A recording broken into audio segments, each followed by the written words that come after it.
Good morning, all. Welcome to Learners Academy. Today we are going to solve the next part of the exercise. The exercise sequence is exercise number 9.4. In your book, it will be 9.3. The topic name is variable separation method. We are solving differential equations using this method. उसके शुरू के पहले 10 questions कर लिए. That means general solutions हमने निकाल लिए.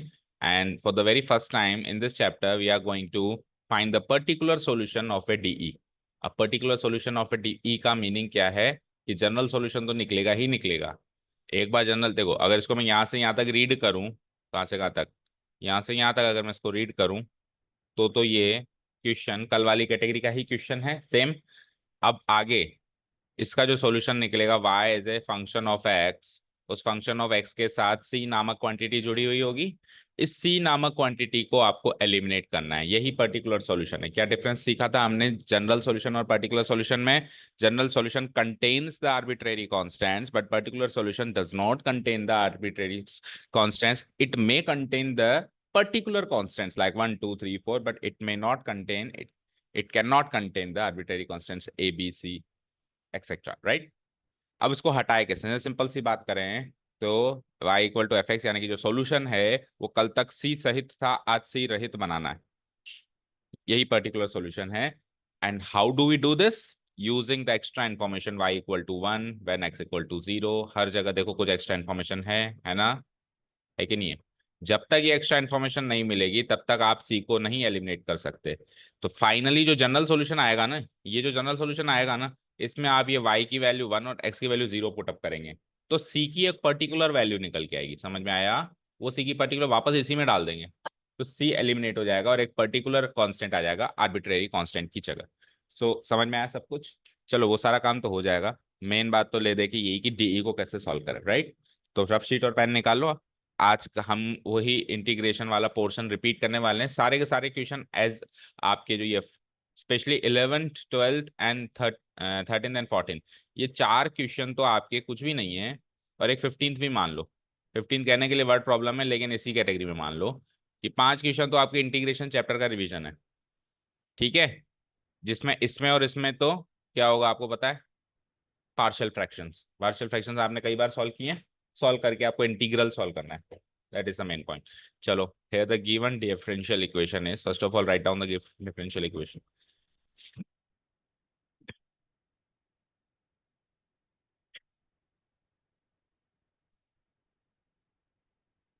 अब आज देखते हैं आपको कितना इंटीग्रल्स चैप्टर याद है. इक्वेशन इज, उसके बाद ये डिफरेंशियल इक्वेशन हम लिख देंगे यहाँ से लेके यहाँ तक. ठीक है. उस इंफॉर्मेशन को भी छेड़ना ही नहीं है. वो तो बात का काम है. जनरल सॉल्यूशन कल तक तक तो पहुंचे. जो काम हम कल तक कर रहे थे उतना काम तो करें एटलीस्ट. तो उस इन्फॉर्मेशन को भी छेड़ना ही नहीं है. जो आगे वाली इन्फॉर्मेशन है, इतना लिखने के बाद फिर हम क्या करेंगे? वही वेरिएबल सेपरेशन कर दें. Applying variable separation method. Applying variable separation. अच्छा, पर्टिकुलर सॉल्यूशन निकालना वेरिएबल सेपरेशन वाली एक्सरसाइज का पार्ट है, ये नहीं, ऐसा नहीं है. पर्टिकुलर सॉल्यूशन तो कहीं भी निकाला जा सकता है. इसमें भी निकलेगा, अगले में भी निकलेगा, उससे अगले में भी होगा. समझ में आया? इंटीग्रल इसको डीई को सॉल्व करने का अभी जो मेथड है वेरिएबल सेपरेशन मेथड चल रहा है. ठीक है ना? Applying variable separation method we have. So करो वाई वाई एक साइड, एक्स एक्स एक साइड, जो कल कर रहे थे. तो बोलो क्या करेंगे, कैसे वेरिएबल सेपरेट करेंगे? एक डी वाई बचा है यहाँ पे, तो डी वाई को यहाँ छोड़ के बाकी सबको वहां भेज दें. वी गेट या we have d y equal to, ये इसके नीचे आ जाएगा क्या? 2x² plus x divided by x³ plus x² plus x plus 1 into d x. Done हो गया वेरिएबल सेपरेट. बोलो. अब इसको सॉल्व करने के लिए वही इंटीग्रल लगा दें हम. Now integrating both sides. Integrating both sides we get. So इधर तो हो जाएगा इंटीग्रल डी वाई, इधर हो जाएगा integral 2x² plus x divided by x³ plus x² plus x plus 1 dx। सारी चीजें भूल जाएं। तो ये अब एक इंटीग्रल चैप्टर का क्वेश्चन हो गया, जिसके अंदर ये इंटीग्रल dy तो y हो ही जाना है। RHS वाले साइड को हम कैसे सॉल्व करेंगे बताओ? पार्शियल फ्रैक्शन से। तो पार्शियल फ्रैक्शन में नीचे वाला जो एक्सप्रेशन है वो फैक्टराइज फॉर्म में होना चाहिए। सो x³ plus x² plus x plus 1 को कैसे फैक्टराइज करेंगे? x प्लस 1 कॉमन लेंगे। ओके, x प्लस 1 तो बाद में सेकंड स्टेप पे कॉमन लेंगे ना, पहले तो इन दोनों में से क्या कॉमन लोगे? इसमें से x² कॉमन लेंगे, इसमें से 1 कॉमन लेंगे, राइट? ले लो। सो इसको तो सॉल्व ही कर लो लगे हाथ। इंटीग्रल dy तो y हो ही जाएगा। Integration 2x² plus x³ plus x² plus x plus 1 में से x³ प्लस x² में से क्या कॉमन लिया मैंने? x²। क्या बचा? x plus 1। आगे x प्लस 1 में से क्या कॉमन लिया? 1। क्या बचा? x plus 1 into dx। तो नेक्स्ट स्टेप में x प्लस 1 अगेन कॉमन आ गया, तो ये फैक्टराइज हो गया। फाइनली इसी स्टेप में कर देता हूं, तो x² plus 1 into x plus 1, right? या x प्लस 1 पहले लिख लो, कोई फर्क नहीं पड़ता। And the second factor is x² plus 1। आगे बोलो, फैक्टराइज तो हो गया, आगे बोलो क्या करेंगे?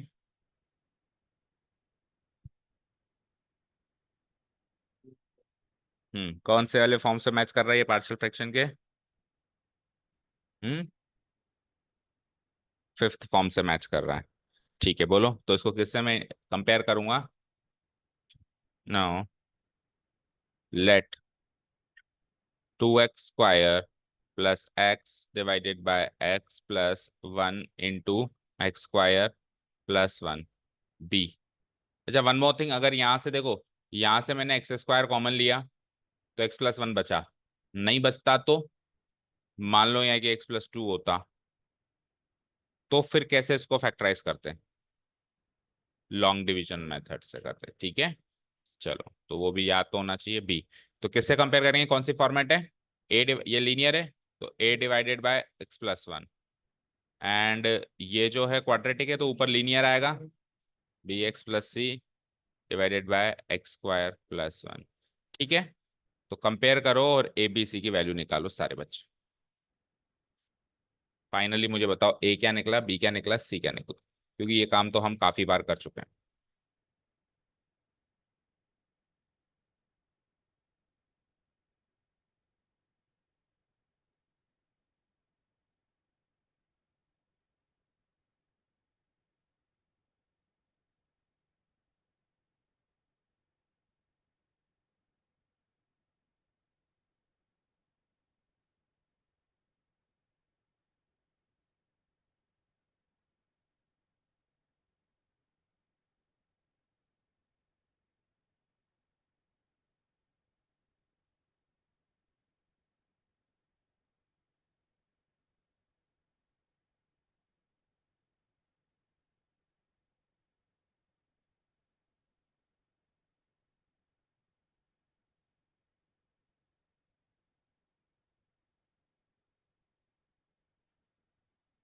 न्यूमरेटर न्यूमरेटर कंपेयर कर लिए, डिनोमिनेटर कैंसिल आउट कर दिया। अब न्यूमरेटर न्यूमरेटर कंपैरिजन से हमको एबीसी निकालना है।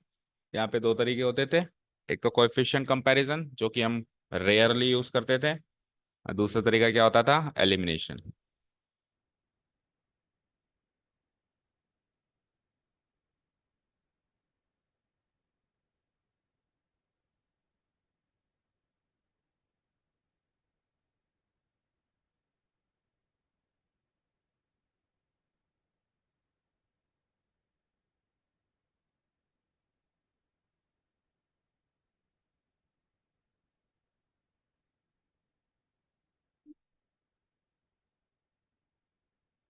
हेलो, हाँ जी।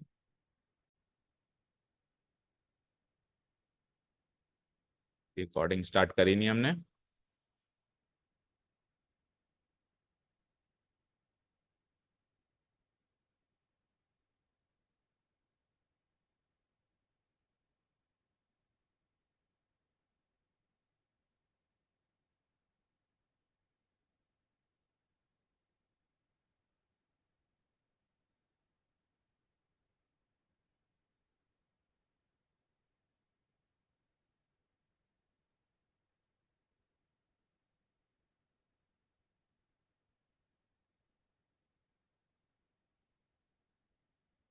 ओके, तो ये रिकॉर्डिंग स्टार्ट करना भूल गए थे लास्ट क्वेश्चन में, तो आप देख लीजिएगा सारे। अब इसको एक्सप्लेन नहीं करेंगे। This is the process to find the particular solution, right. यहाँ पे जनरल सॉल्यूशन निकालने के बाद ये जनरल सॉल्यूशन निकल गया था। इसके बाद टू एक्स की वैल्यू 2 और वाई की वैल्यू 0 पुटअप करनी है। उससे सी की वैल्यू आ जाएगी और सी की वैल्यू को वापस उसी में पुटअप करना है, तो उससे पर्टिकुलर सॉल्यूशन आएगा। अभी इस क्वेश्चन में और ज़्यादा डिस्कस कर लेते हैं। हाँ जी। So tell me, A B C निकाला आपने पिछली बार की तरह अपने आप?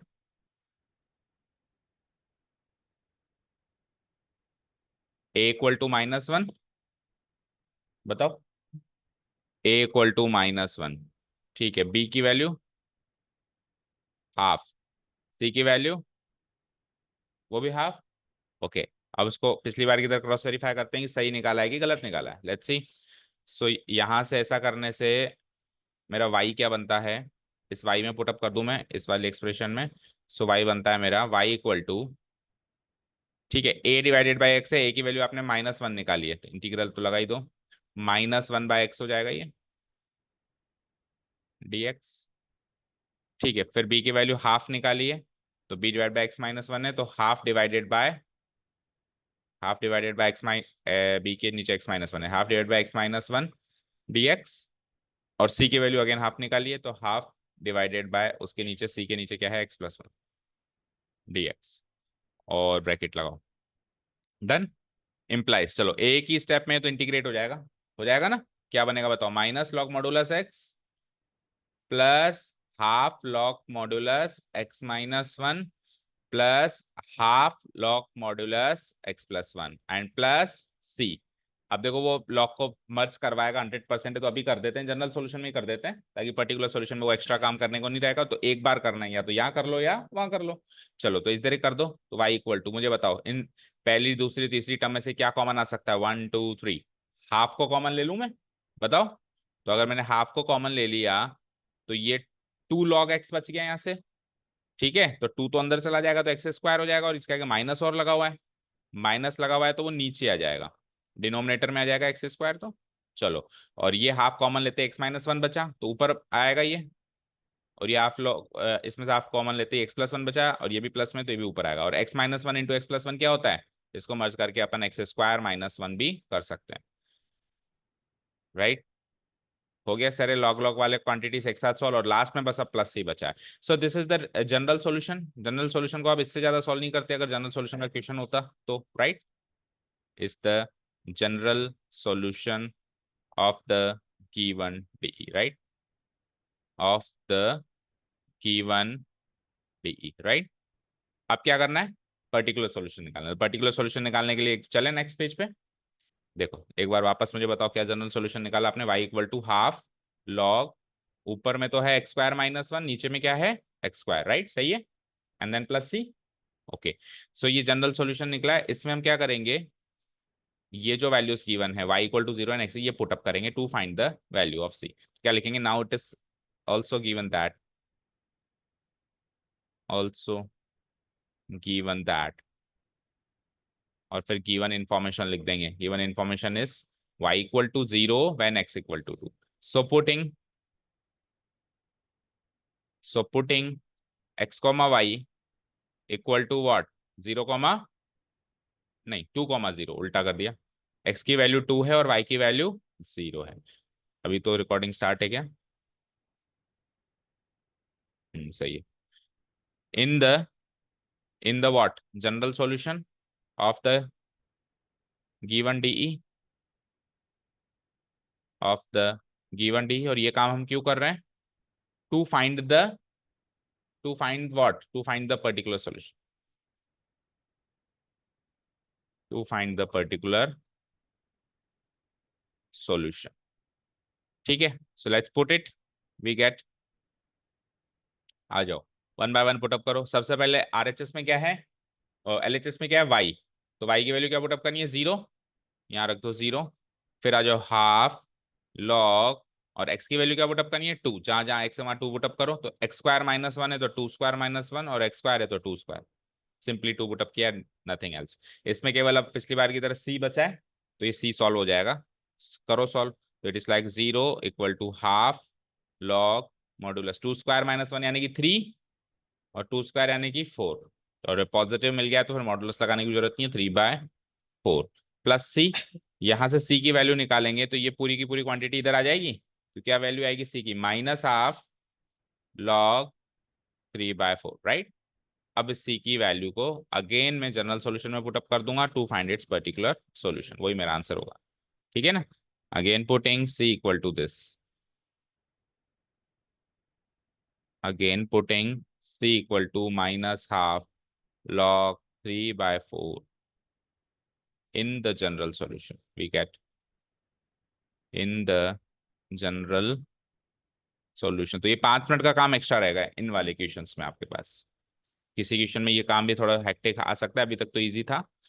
वी गेट, सो बोलो क्या बनेगा, y equal to half log C से पहले वाली क्वांटिटी तो as it is x square -1 divide by x square plus C, जहां पर लिखा हुआ है तो सी की जगह ये पुटअप करेंगे तो माइनस हाफ क्या आ जाएगा बताओ, माइनस हाफ लॉग 3/4। चेक करो आंसर इसी फॉर्मेट में या कुछ चेंजेस सेम है, ठीक है। Is the required particular solution of the given D, is the required particular solution of the given D, ठीक है। कोई डाउट नहीं, अभी 2 क्वेश्चंस कर लिए हमने इस कैटेगरी के, जनरल सॉल्यूशन तक का काम कर ही रहे थे अब तक 10 क्वेश्चंस में, ये एक्स्ट्रा काम करना है आपको, एक्स वाई की वैल्यू पुट अप करके सी को वापस होता। अब यहाँ पे मोस्ट कॉमन गलती है क्या है कि जो आपकी सी आती है ना, आप जल्दीबाजी में इसको यहीं पुट अप कर देते हो, ये सबसे बड़ी गलती है, हमेशा कर देते हैं कई बार बच्चे जल्दीबाजी में, जबकि इधर नहीं करना उधर करना है, ठीक है, क्लियर है। ऐसा फिलोसफी बन जाती है कि आरएचएस पूरा उसमें एक्स को दिखाई नहीं देना चाहिए, एक्स कैसे नहीं दिखाई देगा सॉल्यूशन है तो उधर पुटअप करना है आपको, ठीक है। सी को एलिमिनेट करना है, एक्स को एलिमिनेट नहीं करना, एक्स तो रहेगा, ठीक है। चलो डिलीट करते हैं, नेक्स्ट क्वेश्चन आ जाओ, क्वेश्चन नंबर 13 बताओ। इजी दिखाई दे रहा है काफी, गिवन डीई ये है, ठीक है। अब इसमें से डीवाई को अलग करना है, डीवाई इतनी आसानी से अलग नहीं होगा, कॉस को उधर भेजने से होगा, तो पहले तो इसको थोड़ा सा मॉडिफाई कर दें, तो ये डीवाई बाई डी एक्स की वैल्यू देगा आपको, क्या देगा बताओ, कॉस इनवर्स ए, राइट, ठीक है। कॉस इनवर्स ए, अब आप डीएक्स को उधर भेजो, डीवाई को उधर रखो, वो applying variable separation we get, applying variable separation we get d y equal to what, cos inverse a into x, right, integrating both sides with respect to their respective variables.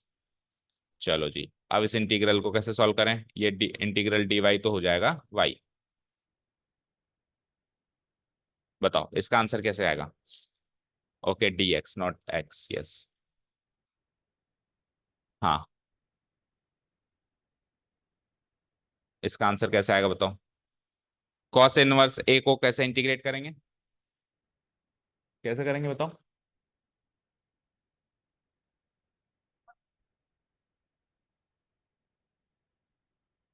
Inverse trigonometry को कैसे integrate करते हैं, by parts, तो by parts यानी इसको multiply by क्या लिखना पड़ेगा, 1, राइट, ऐसे ही करना पड़ेगा, sure. Cos inverse a variable है क्या, चेक करो, वेरिएबल है, ए बिलोंग्स टू आर कह रहा है ना, तो ये एनी रियल नंबर है ना यहाँ पे, तो कॉस इनवर्स ए क्या है, कांस्टेंट क्वांटिटी है, तो कांस्टेंट क्वांटिटी को कैसे इंटीग्रेट करते हो, कांस्टेंट क्वांटिटी को इंटीग्रेट करते हैं क्या कभी, बाहर निकालो उसको, तो केवल इंटीग्रेट करो डीएक्स को, बोलो डीएक्स को इंटीग्रल क्या बनता है, एक्स, तो cos inverse a into x है, बस ये that's it, x inverse x cos inverse a, ठीक है। हाँ अगर ये एक्स होता, अगर ये वेरिएबल क्वांटिटी होती तो फिर बाई पार्ट से इंटीग्रेट होते, जैसे इनवर्स ट्रिग्नोमेट्रिक फंक्शंस को इंटीग्रेट करने का सिस्टम होता है, प्लस सी, राइट। सो जनरल सॉल्यूशन मिल गया आपको काफी जल्दी, इस बार पुट अप कर दें वैल्यूज, क्या गिवन है आपको, when y equal to 1 when x equal to 0, तो ये पुट अप करने के बाद क्या बनेगा बताओ, y की वैल्यू क्या डालनी है आपको 1, y की वैल्यू 1, x की वैल्यू क्या डालनी है 0, तो 0 into cos inverse a plus सी, तो 1 इक्वल टू, ये तो 0 हो गया, 0 प्लस सी, तो सी की वैल्यू 1। अगेन इसको यहाँ ले आओ, फाइनल सॉल्यूशन पर्टिकुलर क्या बनेगा बताओ, y equal to x cos inverse a plus 1। Check करो इसी फॉर्मेट में या चेंजेस है, बताओ क्या आंसर। ए की वैल्यू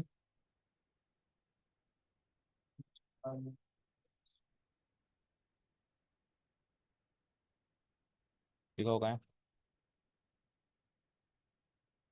अच्छा, ए को आइसोलेट किया है, ओके, सो 1 को इधर भेजो। इसमें थोड़ा आंसर मिसमैच है शायद, ये लास्ट टाइम भी हुआ था। वाई 1 को इधर भेजो तो it is like x cos inverse है। अब एक्स को इधर भेजो तो एक्स डिवाइड हो जाएगा क्या, वाई माइनस 1/x। इधर क्या बचेगा, कॉस इनवर्स ए।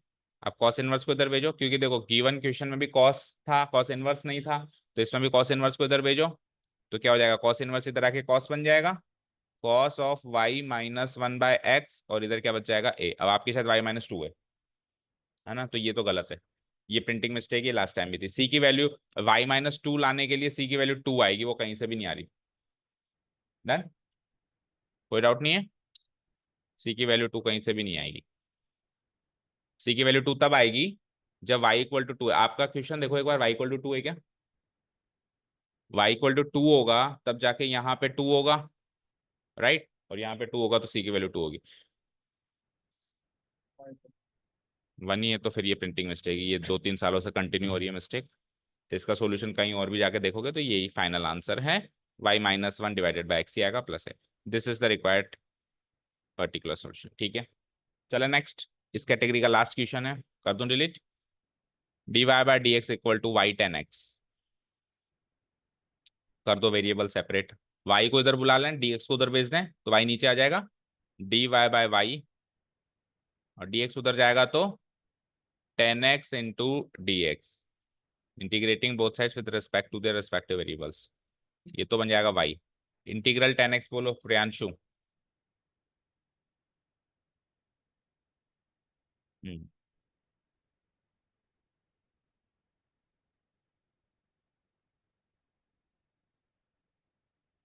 बोलो लकी।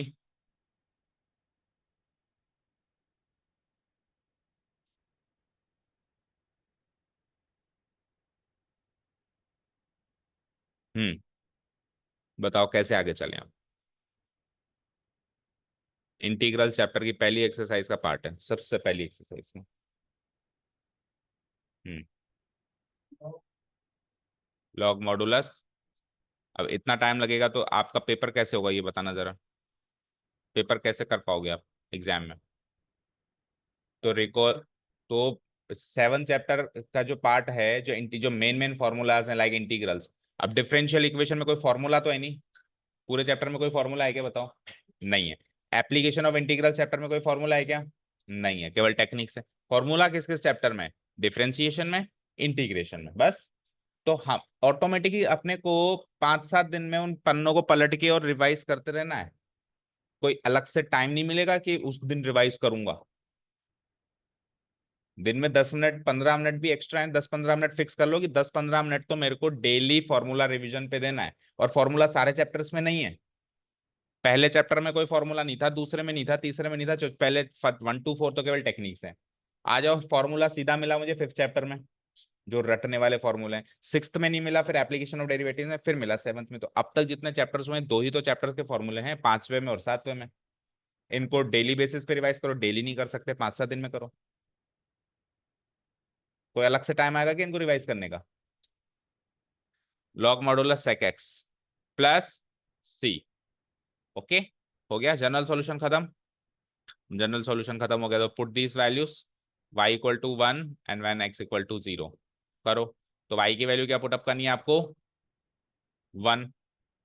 इधर आओ, लॉग मॉडुलस सेक x की वैल्यू क्या पुटअप करनी है आपको, 0 प्लस सी, 1 इक्वल टू सेक 0 क्या होता है बताना जरा।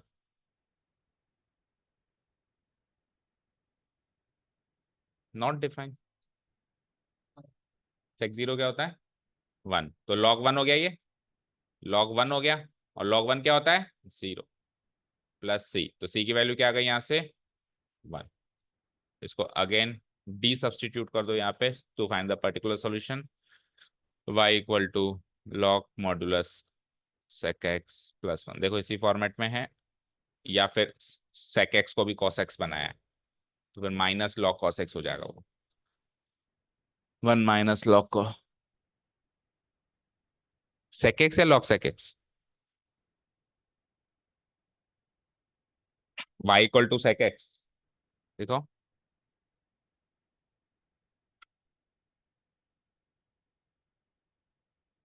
This is not possible.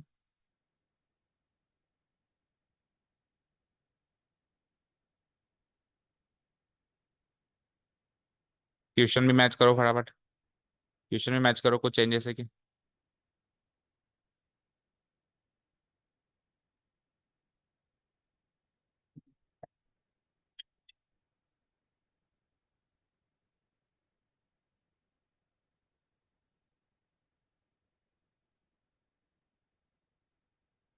Not possible, log को तो कहीं से एलिमिनेट कर ही नहीं सकते।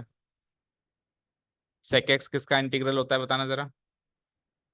sec x तो डायरेक्ट इंटीग्रल किसी का होता ही नहीं है कि यहाँ पे y equal to sec x आ जाए। हाँ, ओके ओके ओके, ये गलत किया है, यहाँ पे गलत किया है ना, log y आएगा ना। चलो तो फिर चेंजेस करो, ये log y होगा। अब तक क्या है, ये y बन के आ रहा था, लेकिन अब की बार क्या है, ये log y। तो ये log y करो उसको।